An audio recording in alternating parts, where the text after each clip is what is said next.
Nasa bayan kami ng Rojas, lalawigan ng Isabela, kung saan tumataas na itong ilog dito sa bayan, kaya marami ng komunidad ang binabaha.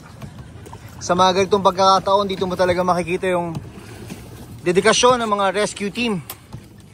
Kagaya nito, nagkaproblema yung makina, kaya ngayon sagwan ang kanilang ginagamit. Pahirapan pa dahil ganyan. Itinutulak itong rescue boat ng agos ng ilog.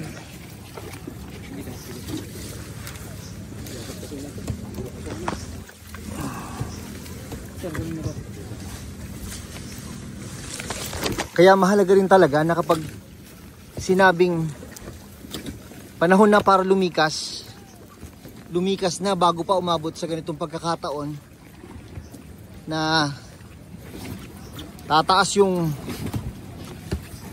tubig sa ilog at mangangailangan ng rescue.